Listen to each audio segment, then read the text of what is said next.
In London, it's 12 o'clock. I don't know what they used to do radio shows like that, like it was a big deal to be somewhere else.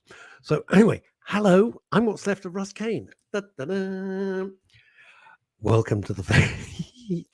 I'm a little D-mob happy. Don't mind telling you. A little bit D-mob happy.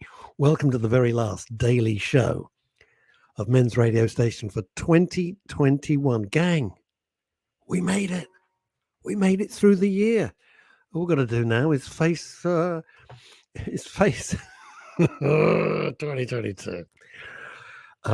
Well, now that I am fully Dr. Frankenstein, and in Phil Dave, I have created a diminutive monster, but a monster nonetheless. Showbiz, basically, you'd be saying, Phil who?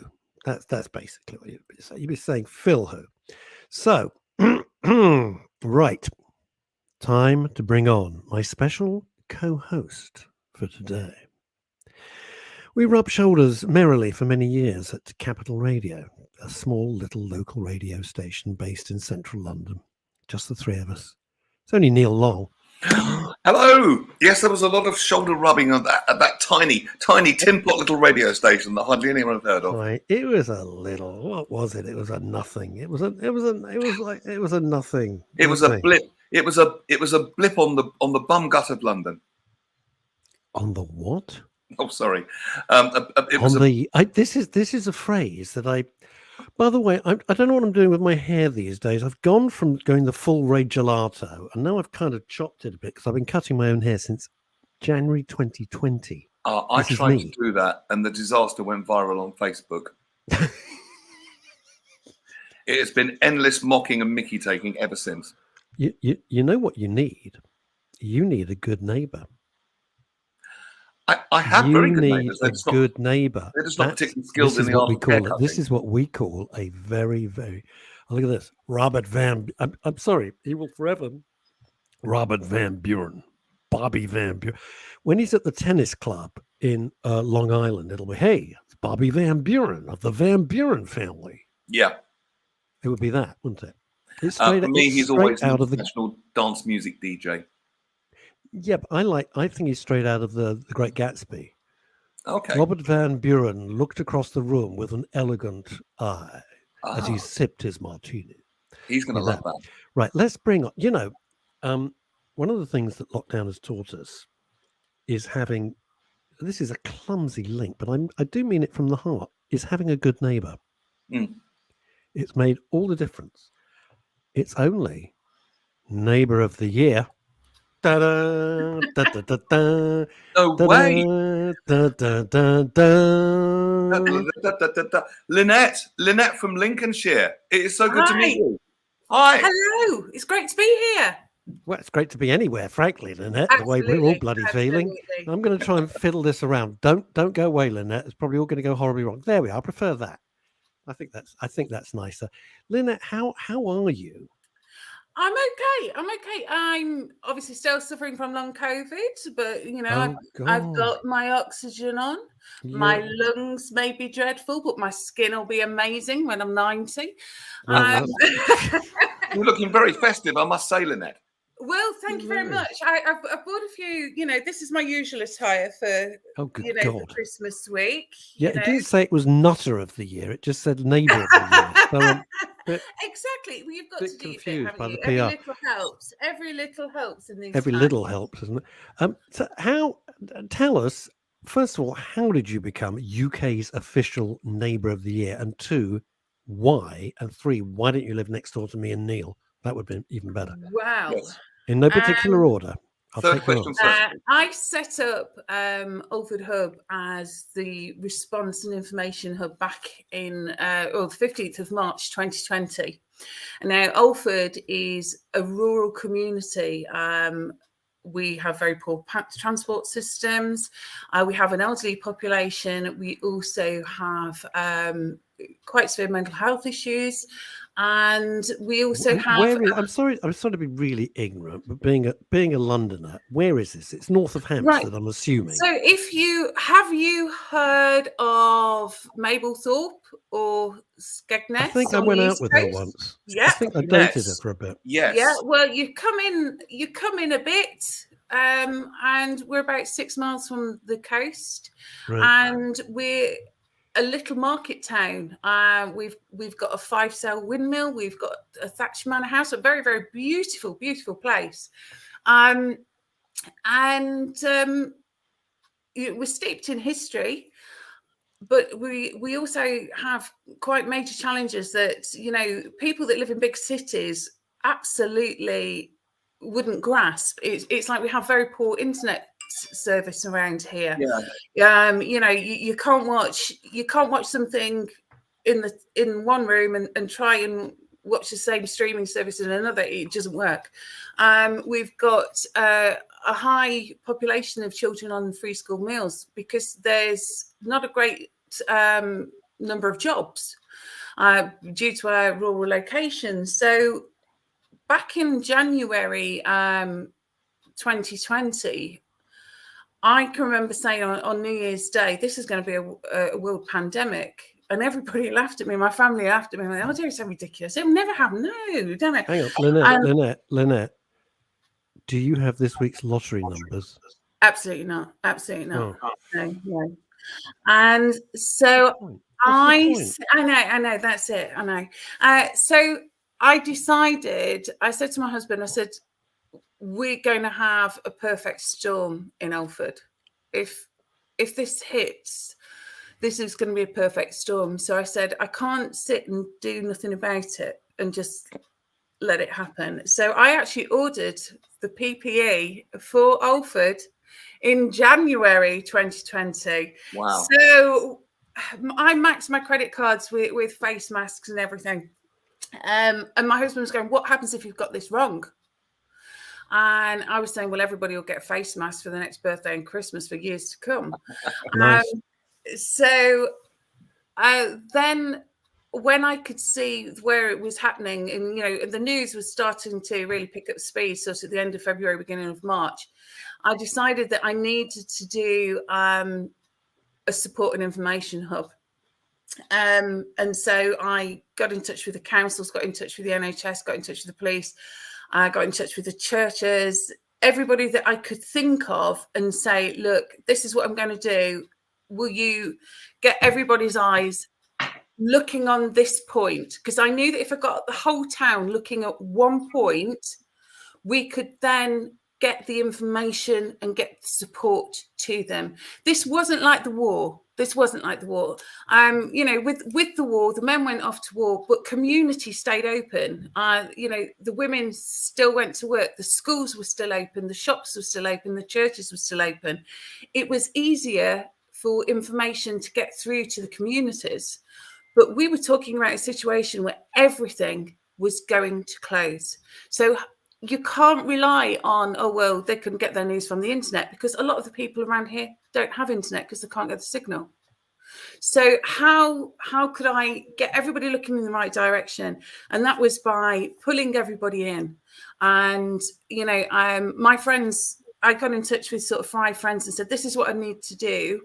Will you help me? Will you help me? And one of the ladies, I did lie to them and say it'll only be a couple of hours, honestly. And one of the ladies, I said to her, can you go and get hearing aid batteries? And she looked at me. What? And hearing aid batteries. Oh, come on. And she was like, what? And I went, think about it. The people in Alford have to travel to Louth, which is 6 miles away, to get hearing aid batteries. If they stop the buses, people are not going to get hearing aid batteries. And imagine going into lockdown like that. So Jean went off and she was buying up all these hearing aid batteries. I think people, and I was going, don't tell anybody what we're doing. We've got to just protect Alford. That's why you couldn't get yours, Neil. It's her fault. No, you couldn't get I'm not doing that. It's meant to be against radio, for God's And- sake. Don't do the Norman Collier. And also, you know, a lot of, I don't know if you know about the Red Box projects. A lot of the What? schools. Hey, the slow Red down. Box- Slow down, Elf. Red What is Box it? project is a national thing where it's to combat period poverty. So a lot of the schools had the sanitary products that they give free to their Oh, children right. in Yeah, the yeah. schools. No, Yeah. all right, yeah. So I have heard of period poverty before. Yeah. This is not a new term to me. But you're right. These are problems that us in the big smog, if you like, literally wouldn't think of. Things that we take for granted. And I suppose at first blush, it looks and probably is in good times an absolutely idyllic place to be. But it will present in times of difficulty and certainly, you know, global pandemics, its own set of problems. But what impresses me is you were just like, you saw it coming. Unlike most people. I did, and Unlike I was governments. I had you know, I'm not going to say it was plain sailing, because it wasn't. I mean, I've always been involved in the voluntary sector for 31 years, and you know, I'm involved with Lincolnshire Community and Voluntary Service, and I was very grateful to them because they were listening to me, and I was saying, look, if we get this wrong, it doesn't matter. However, if we do nothing and think, oh, I wish we'd have done X, Y, and Z, it's too late. And do you know what? I'm going to bring in our next guest in a sec, because I can see, frankly, she's in, Neil, you don't know, but we have a beautiful digital green room.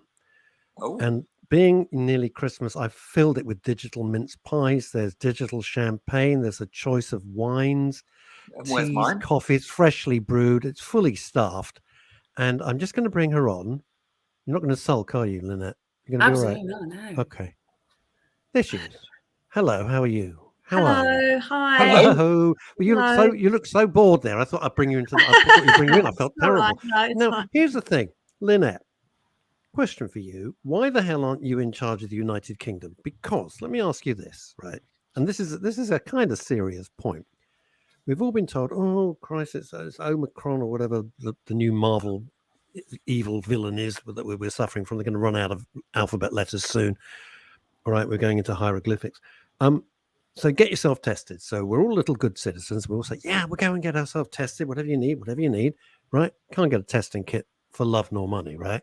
If Lynette, UK official neighbour of the year, had been in charge, we'd all have testing kits.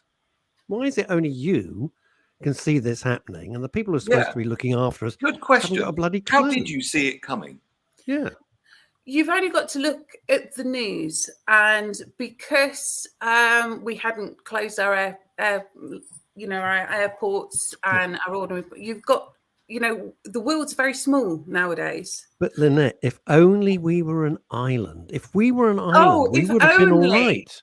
But If here we are, only. landlocked in the middle of Europe. We didn't stand a chance. Absolutely. And so for me, all the signs were there. The red flags were there.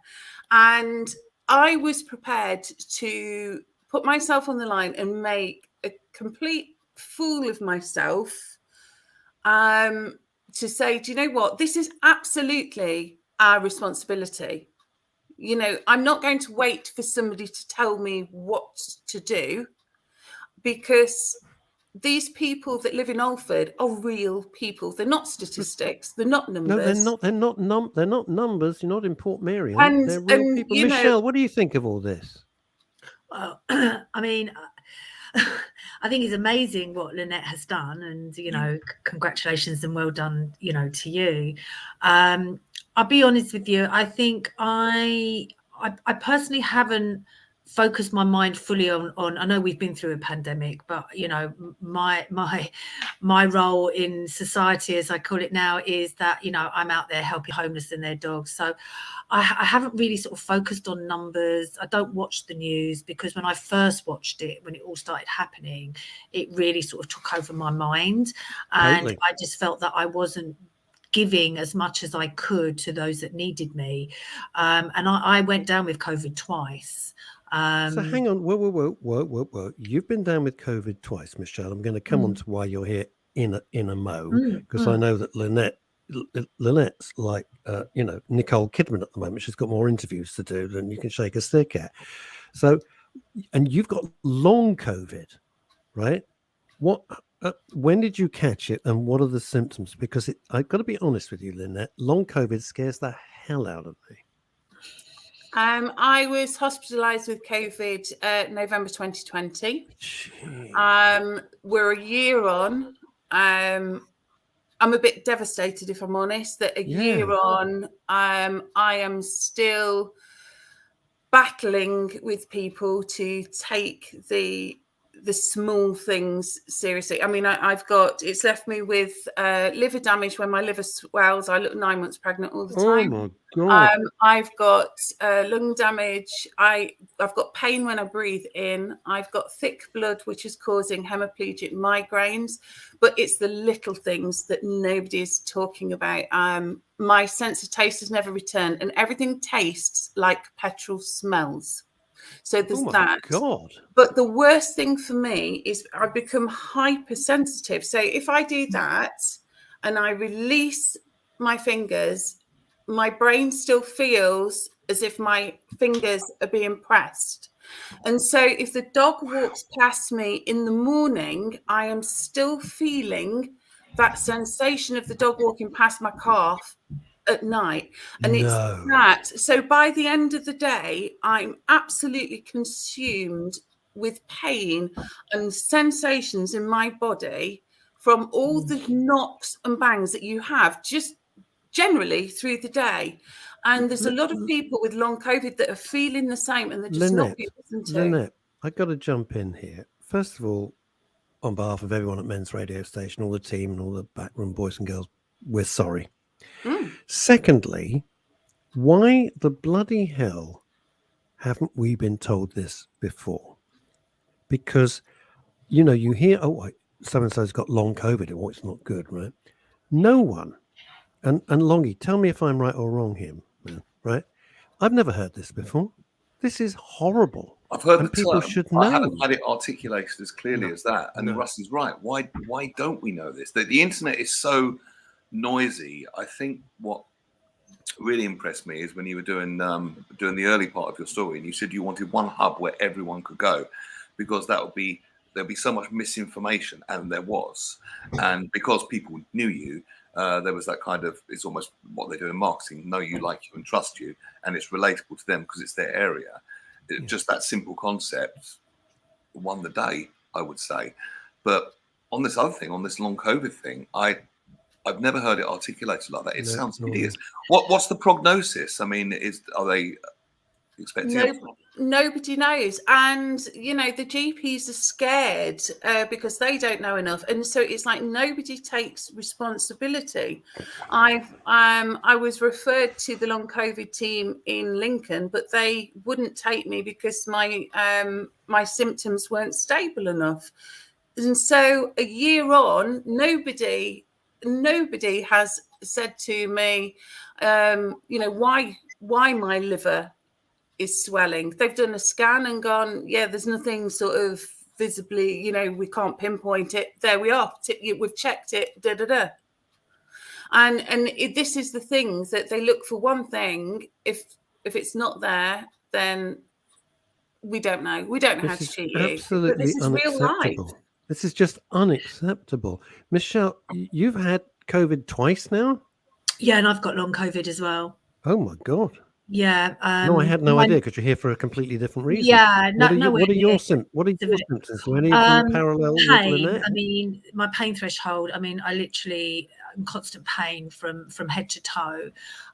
Also, I've now got overinflated lungs, tiredness. But I think as well, because what it is, unless you actually go to your GP and say, look, I'm still having these symptoms, then, you're not going to hear about the long COVID side of things. I mean, very fortunately here in London, I've been referred to a top London hospital, to the UCH for their long COVID clinic. I've had scans, I've had everything. I'm now going over to like physio. And because, like, you know, like what Lynette said, you if I knocked myself, the pain is Just excruciating. from like if you were in the kitchen and you turn around, Yeah, like we all do, but it's like not that, silly it's the little things. bruising. You know, if I knock my knee, for instance, it looks like, you know, someone has kicked me all over. Ladies, Jesus, get me. Do you think that we are deliberately not hearing stories that you've just told us? And I'm shocked. I'll be absolutely honest with you. I thought I knew. I am deeply, deeply shocked. Mm. Do you think we're being told so we don't panic? I don't think we're not being told, unless you actually go to your GP and say, look, I'm still feeling like this. What is wrong with me? Because it seems like, you know, it's very much, it peaks up, it peaks down. You know, one minute you get a little surge of energy and you think, oh, I'm okay. And then the next day you're completely flat out for the whole day, where you can sleep 24 hours. But I think, you know, there's not enough out there, obviously, you know, highlighting, because I think it's then going to be, you know, I think what it is trying to differentiate between symptoms for long COVID and symptoms for something else. So we don't want to categorize everything under, because it could be fibromyalgia. It could be other conditions that are very similar to long COVID. So I just think each individual, if they're, after they've had COVID, if they feel their symptoms are continuing, always go and see your GP. I think it's a bit like mental health. You know, it's become like a fashion, especially across social media. You know, everyone is self-diagnosing and I just don't feel that we need to put this in that category as well. I think it's about seeing your GP, being referred, having tests, and then being referred to whoever. That's my personal opinion. Lynette, have we got you for a little bit more? You got to dash off. No. You've got me for a bit more. I think with me, because I had a stroke when I was 40, and that left, I had encephalitis on the brain as well, and then that left me with ME. So I had a virus which caused my stroke and encephalitis, and it left me with ME. And I've written for the ME Association. I've done a lot of research and talks on ME. I've got to say that long COVID, the similarities to ME and fibro are astounding. And I just hope, at the moment, we're firefighting in this country. We're getting the vaccines out. We're dealing with the acute problem. I absolutely believe that the money will be there for research into long COVID, but it will be there, but it's not there yet. But I'm absolutely hoping that while they're looking at long COVID, that they're also looking at the links for ME and fibro. It's interesting that haven't had a voice. It's interesting you say that, Lynette, because I sit here thinking I have no medical qualifications at all, which in some ways, maybe for a conversation like this, is maybe a good thing. So I don't think it's beyond the wit of man to find a cure or treatments for long COVID, ME, encephalo, you know, all fibro, and all these things. They're names that have been bandied around and we hear, but they don't.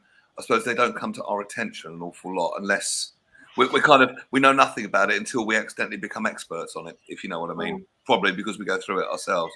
But then, of course, we can become signposters for other people, as you're doing, you know, brilliantly just by being on shows like this. But I'm sure there must be things out there. I'd love to research. I'd love to find around the world. Look, someone somewhere must have done it, if you know what I mean. And we caught in so many media bubbles and it's so noisy, the world of media, that someone could be very quietly saying, "Over here, look over here," and we never hear them. But because it's dominated by idiots. And that's the truth. They're dominated by completely stupid people. About it, but yeah, you're right. Yeah, I know what you mean. Right, there are so many comments for our guests. I had no idea we were going to go in this direction, Neil, at all. I just thought we were going to have a light chat about being Neighbour of the Year. A lady called Lisa popped up on the screen, Lynette. Yeah, I'm going to come back to that in a second. Oh, yeah, so Kimmy Lashmar says, no country has managed the pandemic perfectly. It's a lottery on how COVID affects you. Unfortunately, long COVID is bad luck. You can say that again. Many have had COVID and been fine. Strictly come down. For example, each only missed 1 week. And it says, poor lady. Now, Lisa has asked, may I ask Lynette if she had been vaccinated before these symptoms? Good question. I've been fully vaccinated. I've had 3. My full 3 vaccines. No, because I caught COVID November 2020. All these symptoms were there before the vaccine.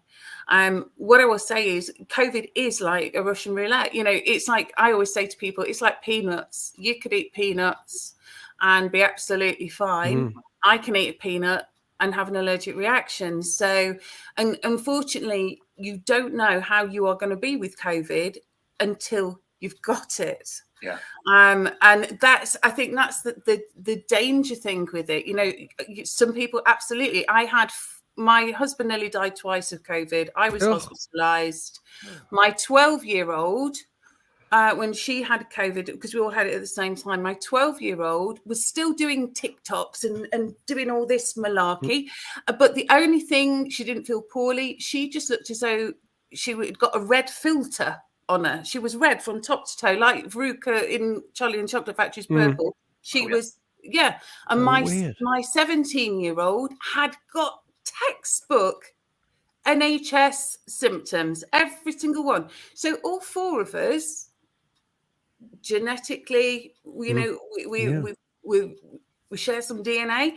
All 4 of us had it completely different, but we were all at the same time. And you know, it's a complex thing, but unfortunately, you don't know how you're going to be with it until you've got it.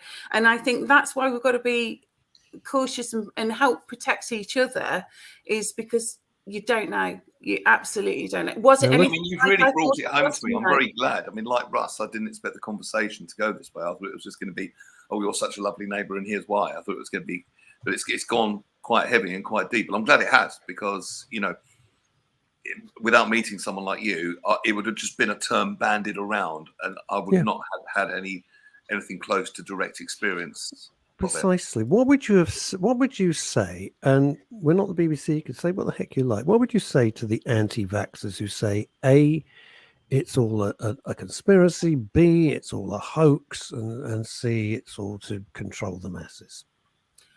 I would What's your say, view? I'm going to start with Michelle. Oh yeah, if I may. I think we just have to respect what each person's decision is with vaccination. You know, we're talking about, you know, I mean, my family, I've had it twice. My daughter's had it, but my son, who's immunosuppressed and actually is an IgG and IgA deficient, has never caught it. So he would have been the prime example of somebody to catch it, and he's been around. You know, I'm honest. None of my family, we're not vaccinated. You're not? No. But it doesn't make me an anti-vaxxer. That's my choice. And I like to be respected for my choice, like I respect those that have it. So I think it's each one's decision. And this isn't just about COVID. It's other vaccinations. My children, you know, with vaccinations when they were younger. And that's my choice. So they had all those things when they were kids, or they didn't? No, my son can't have vaccinations. He's allergic to all of them. Okay. Well, that's fair enough. I think you know, without, you know, I've had it. I've had it twice. But it's my choice. But again, it's my children. I mean, they're a lot older. I mean, they're adults, but it's their choice if they want to. My daughter is an actress, and she's been told unless she gets the vaccination, she's not going to. She has. Oh, sorry, tell a lie. She has had one. However, we've sat and discussed it. I've given her my opinion, but her choice at the moment is not to go any further. You see, I know this is, Michelle, this is slightly off piece. Bear with me. But, you know, I've got a lot of friends who are actors, actresses, musicians, etc. And along with so many other industries, and the same with Neil here, it's been trashed. I mean, it's been absolutely devastated. And the entertainment industry has been thrown under the bus. So here's my point. Does your daughter, and I'm not having a go, I'm discussing it. Yeah. It's not the BBC. No, I'm not LBC. We don't do that. No. I just won't. Do you see the point from production companies or plays in the West End or musicals or film companies or television companies? Look, we are struggling to stay solvent. We're struggling to put on productions and make television and movies and everything else. if we get COVID, we've got to shut down. So would you at least have a vaccination so we can try and minimize our risk? Do you see that argument, or do you think that's specious? I mean, my daughter's just done 2 big drama series through COVID. So, you know, the filming was still going on, and they did have strict regulations in place, and they were COVID tested before they go on set. And that I don't think it's any more risk than going to Tesco's, Sainsbury's. I mean, you know, soon are we going to get to the point that we're not allowed in a supermarket unless we've been double vaccinated or triple vaccinated? Can I ask you something? I don't know. Sure. I really don't know. I really don't know, Michelle. It's a And good like, point. and like Russ, you know, this, as you said, this is not LBC, and I'm certainly not having a go. I'm genuinely interested. Apart from the allergy thing, what was your reasoning for not having the vaccination? I personally believe that the vaccination came out far too quick. I've seen the implications of the vaccination with people, but I also know so many that have been triple vaccinated and still getting COVID and getting it very, very severely. Right. So I don't feel that I am going to be fully vaccinated, like fully protected. And when people say, well, the symptoms aren't going to be as bad, I'm afraid that's not the case. You know, I've had a friend recently who's triple vaccinated and has been so unwell that he ended up in hospital for 4 days, you know, close to ventilation. I think it's each individual. I think, you know, not only that, what worried me with my daughter is I don't know in years to come if she wants children, how this vaccination is going to affect. And obviously I told her how I felt about that. I don't think there's enough insight into what's now. And I think because I had a lifetime of a child with immunosuppression, it's like when he was offered immunoglobulins, we knew we could get to a stage where he wouldn't get AIDS because that was screened for, but they couldn't guarantee in 20 years time if there was anything else in them immunoglobulins that was going to come out in 20 years time.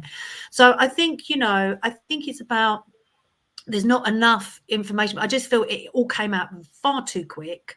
And you know, there is repercussions as well as having it and not having it. So I personally weighed them up and I decided, and I do work frontline and I do work, you know, a mixture of people, but I do lateral flow tests every day. If I feel there's some symptoms there, maybe a little bit more than just a lateral flow needed, I will go for a PCR. You know, so it's just my personal, you know, and I wouldn't sway anyone from doing either or. It's got to be their personal choice. Lynette, where are you on this? I'm fully vaccinated. I completely agree, though. I live my life by there's Voltaire had a really good saying, which is, I may not agree with what you say, but I will defend your right to say it. And I absolutely think the bigger picture here is people's voice not being heard. And I don't want anybody to be forced to do anything. You know, we're 2021, we're going into 2022. There could be alternatives. You know, that if people don't want to take the vaccine, if they've done their research themselves, if they don't feel they have that right to say no, but let's give them the tools to have, you know, to let them have their plan B, and their plan B would be lateral flows and PCRs, and there's just not enough in the country. You can't tell people to lateral flow and then, you know, people can't get hold of them. Yeah, we can't get hold of any testing kits at all. Exactly. Well, but then in London, you see, I've just had mine delivered today. Yeah, so I think it depends, you know. It is a postcode lottery. All round to Michelle's then. If we know that the people that aren't taking the vaccines have got very, very valid reasons for not taking it. You know, very few people are not taking the vaccine just because Boris wants us to. You know, let's politicize. You know, this is give nonsense. Intelligence. This is the logic of a lunatic. This is absolutely ridiculous. I had somebody phone me at the hub, had a real go and say they weren't taking the vaccine because they didn't vote for Boris, and so they weren't taking it. And they said they were not having any vaccine done by FIFA. By FIFA. Yeah. Well, they were true. Right. They were right in saying that. exactly how I kept a straight face. This is the geniuses who block social media. Let's go to New York. Oh, See, ladies, you are already famous. Asa Don Brown is very high in the psychotherapeutic community over in New Asa York Don State, Brown. and New York Greetings. City. There is no absolute when it comes to the effects of COVID or the vaccine. The money and research poured into these vaccines are unlike any other previous research conducted. I understand.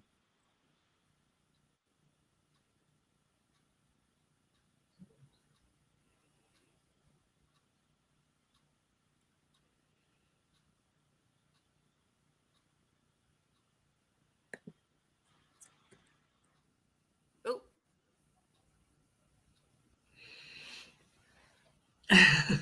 I can. All right, I'm here. Are you there? Yeah, I'm here. I can hear you. Can you all hear me? It froze I for can a hear second you. there. Yeah. I did hear a really interesting point of view because I too thought it came out too quickly. And I was discussing it with a friend last night. And she said something that did actually make sense to me. And this is something that could apply to both sides of the argument, if argument's even the right word. Because SARS was the last one, because I thought it wasn't going to be that serious. It's media hype. That's what I thought. We've had bird flu that's going to kill us all. Then it's SARS. Then it's this. Then it's that. And I just thought, yada, yada, yada. Here we go again. And then it turned out it wasn't. So I was, well and truly wrong. But, I work in media. I know how much they hype things and spin and twist for, and that's if they haven't got an agenda. That's on a good day. But then someone said to me, but when SARS came out, there was a load of scientists working on the SARS vaccine. So they already had a template. They already had it pretty much done, and they just adapted it for COVID, which did put my mind at rest that it had come out somewhat quickly, that the research was already 80-90% already done. They weren't plus it was government funded, and there's scientists around the clock hopefully collaborating and working with each other to bring it as quickly as possible. So that point I was fairly at peace with, to be honest with you. But it's interesting because I do disagree with some of the things I've heard here today. But again, I will defend your right to say it, and it's good to be able to discuss and debate things without it resorting into taking sides. Well, the whole thing about men's radio is that you can have a conversation without, screaming and shouting.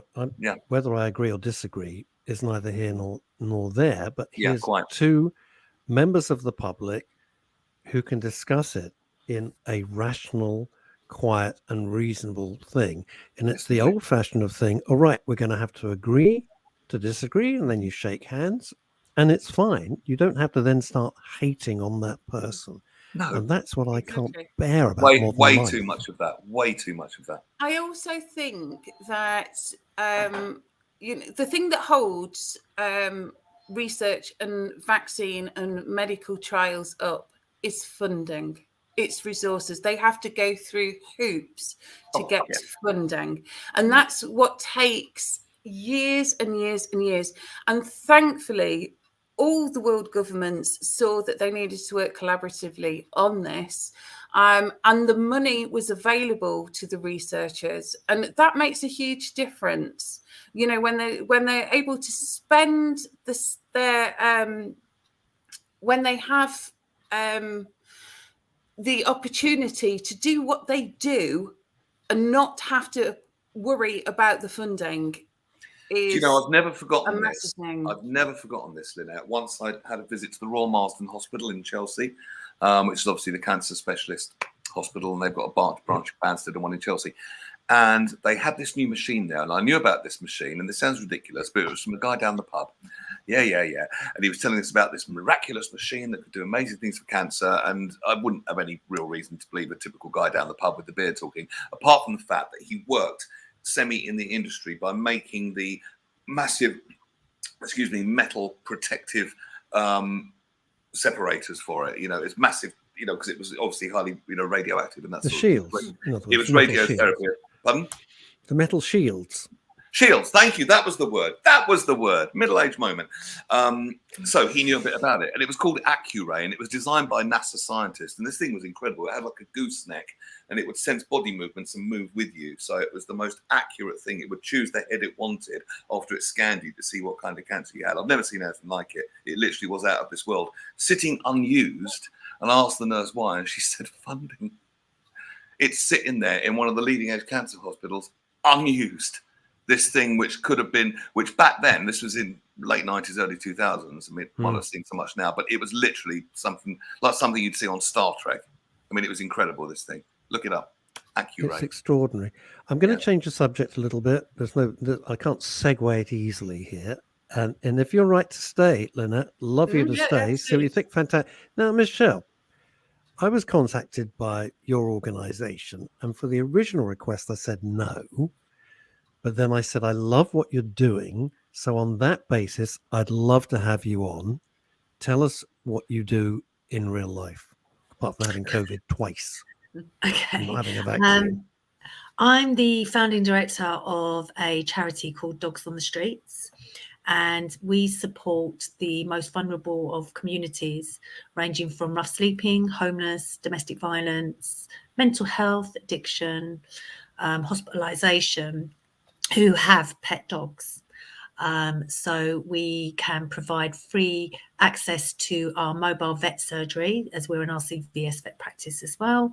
So they get free vet care via our street run stations, or we can sort of divert the client and the dog to a local practice where we will fund.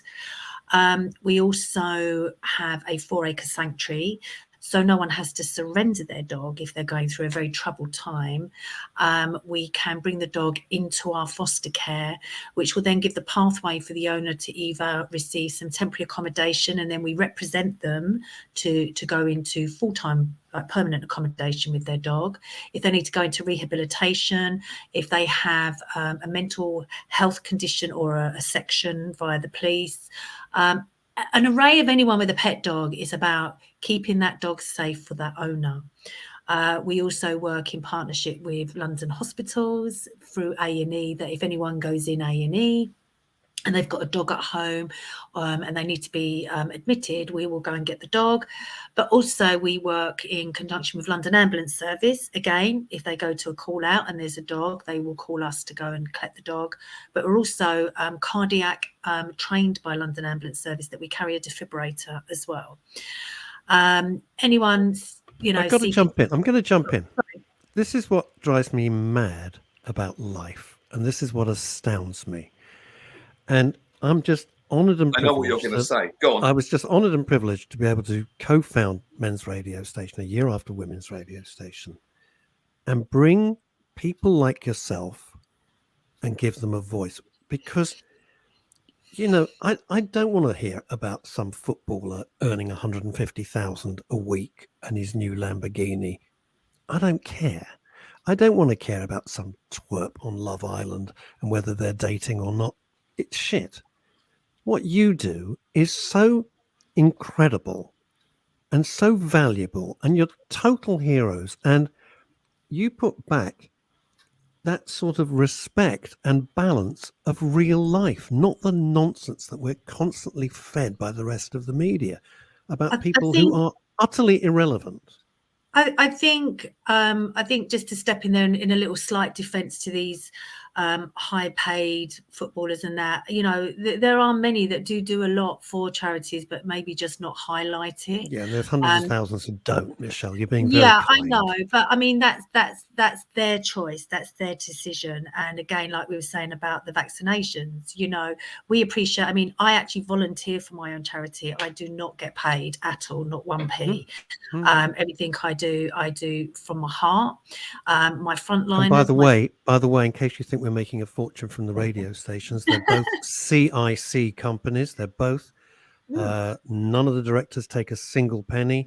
I never have. And any money that we do make through our sponsorships, etc., gets plowed straight back into the company. So I understand where you're coming from. Yeah, that's exactly the same as my charity.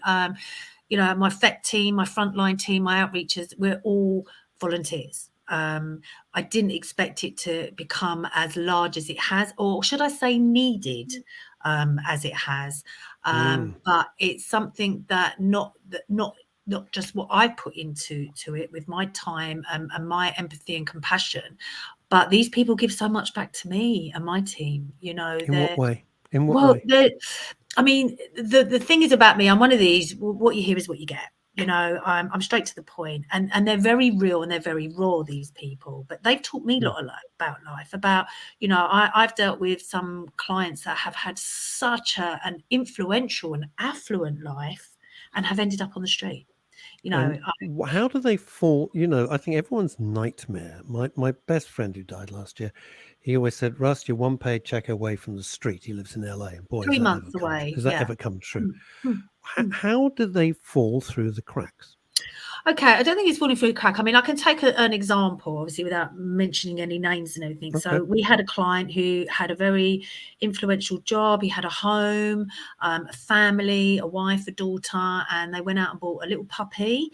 And basically what happened is the mum and daughter went away on a little holiday, and they were very tragically both killed in a car crash. Oh.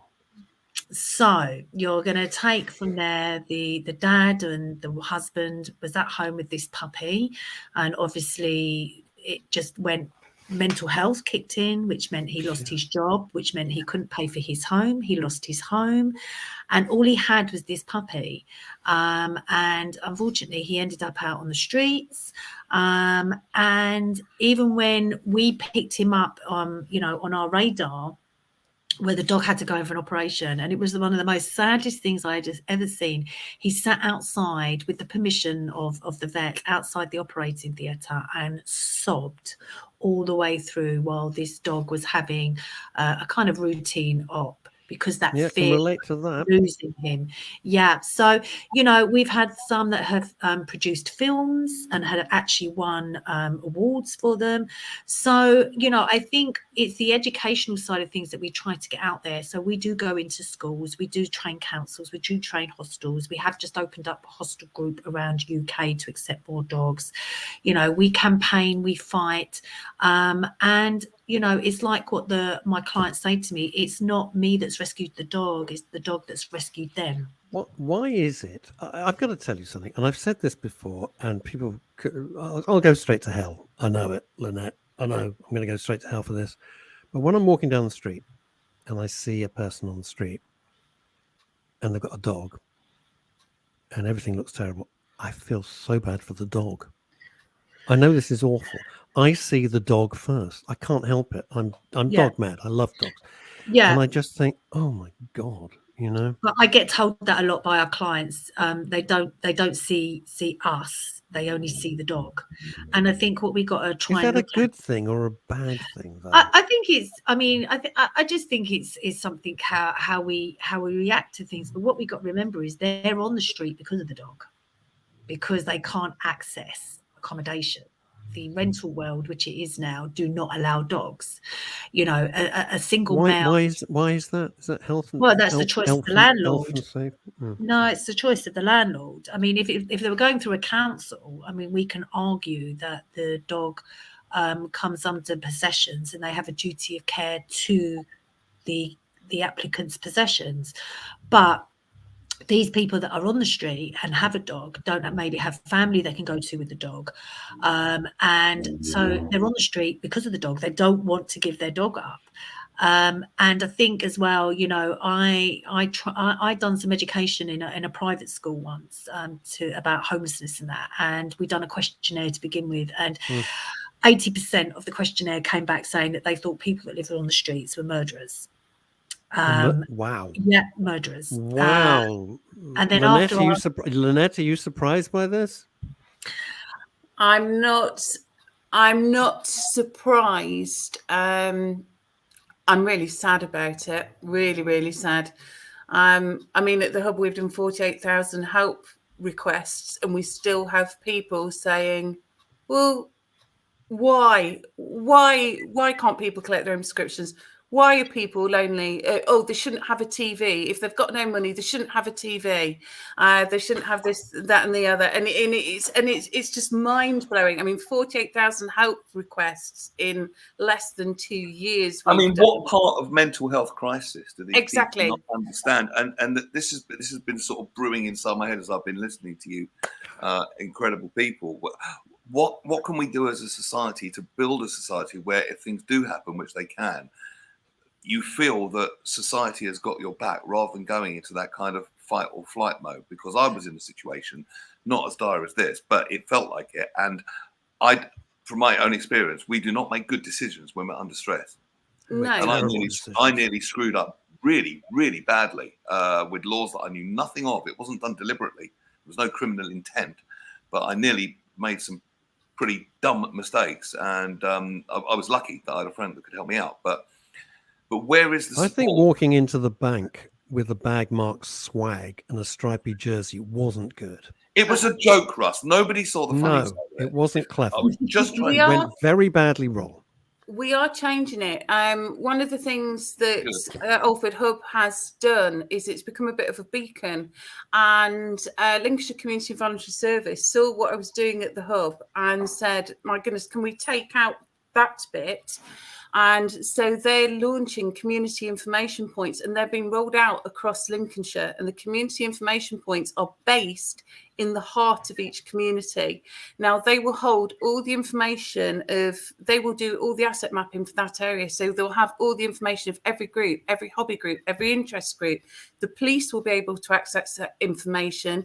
They'll be able to get same day mental health referrals from the SIP, the community information points. Blimey. Wow. Not 6 weeks. What is it? the 6 weeks, 8 social- weeks in London if you're lucky? Yeah, social prescribers, Yes, which social are being prescribers. rolled out along the country. When they go and see a client and they ascertain, you know, the loneliness and the aspects that are contributing towards their mental health, they're being asked to research an area, a geographical area that they might not even live in, and so they can't get the information. Where there's a community information point, a SIP, that social prescriber can make one phone call to the SIP and say, right, we've got Bill here.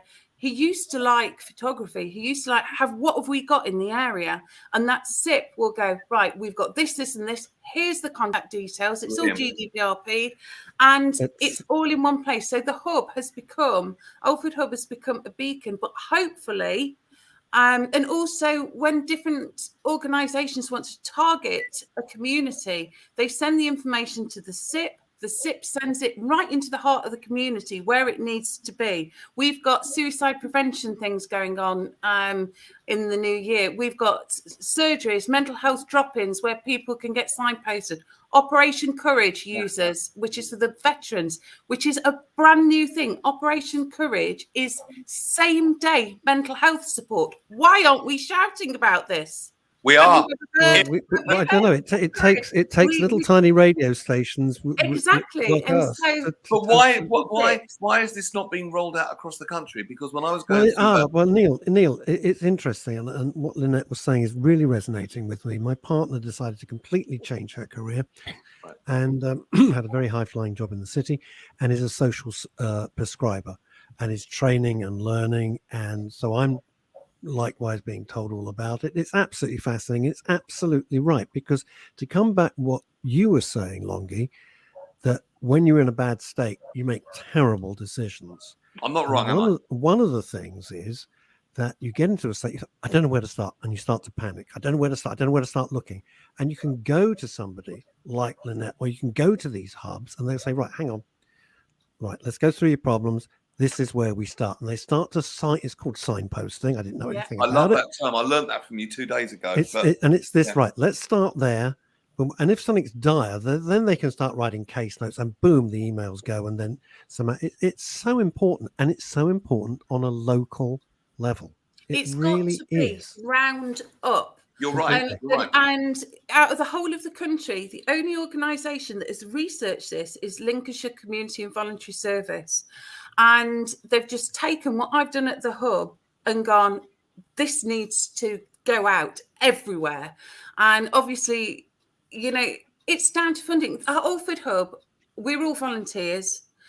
I still volunteer 16, 17 hours a day for the hub, 7 days a week. A day? A day. I'm lucky if I get 3 or 4 hours sleep, because the demand is that great. We found 3 people who have died alone, that our prescription delivery team have gone to deliver their prescriptions, and there was no answer, and we were able to get in, and we found that sadly they passed. They hadn't got any living relatives. Now, had the hub not been there, how long would those people? Weeks. How long would they? Weeks. Months. They've been there weeks, possibly months. We found people that have reached 50 years of age who have not been to school and are not registered. Say with what? GPs. Whoa. How? Stop. People in their 50s, completely off the radar, never been to Off school. the radar. Didn't go to school, didn't register with a GP, were not aware of, that mental health is a massive, massive problem. And we're seeing elderly people with mental health that have cosseted their children who are now in the 50s. We're seeing all sorts like that. We have a high suicide rate. In fact, the day that I got my award, my Neighbour of the Year award, the reason I looked so dreadful on Morning Live was because I'd come off the phone in the morning because I have secured a working partnership deal with the Learning Curve to offer level 3 and level 2 qualifications free of charge with mental health support built in from the Hub volunteers to people in Alford and a 6-mile radius, because what was happening, people were losing their jobs, trying to retrain, having to catch a bus at 6:30 in the morning, even if they had only got one lecture at 1 o'clock, travelling for an hour and a half. So they were starting in September, and by the end of September, they're going, I can't keep this up. This is just not sustainable. And so we were getting people with limited qualifications, no opportunities, which turns into mental health issues. And like Michelle says, it's an absolutely,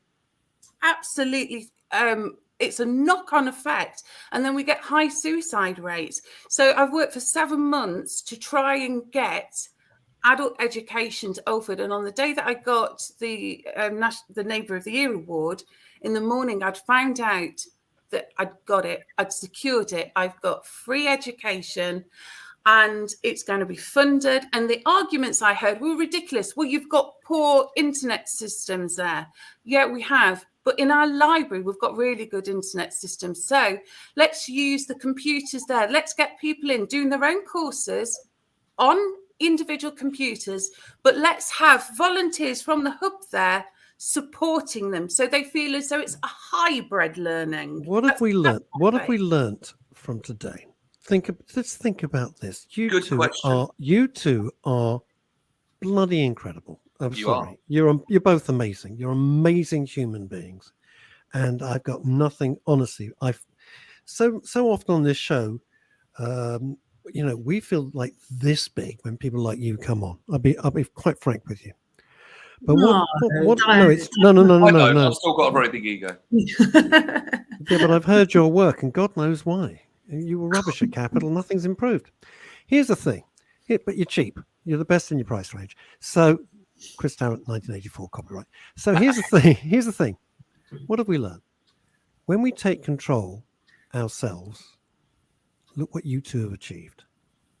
When you cut out all the bullshit and all the red tape and all, because Britain, the whole thing with Britain is, oh, no, we can't do it. And then you two come along, you two absolute ballbusters, and just go, this is what we're doing. And we will find a way.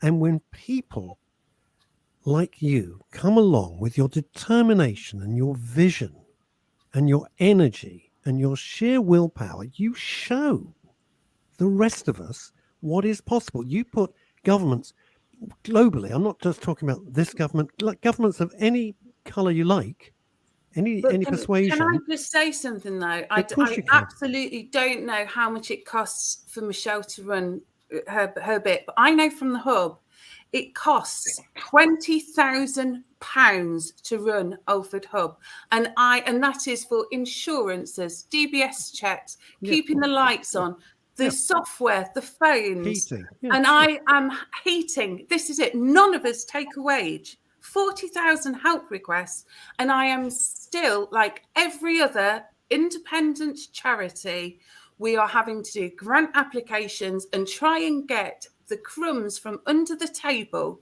to try and keep our lights on.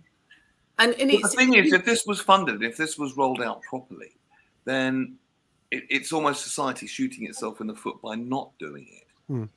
If you know what I mean. And I mean, I don't want to open up another. I don't want to open up another wound. Save money in the long you term. know what? With the billions spent on track and trace, which was complete load of pants, you see what what could be done. Unbelievably, we're out of time. Michelle, thank you. No, thank I you. know people are going to be following you up. Lynette, I'm certainly you're going to both be following extraordinary. both of you. You're both extraordinary. Thank you. Not in a weird way. I'd like you both back on the show again. I'd love that. I don't know how to. I'll get hold of you somehow. I can do it.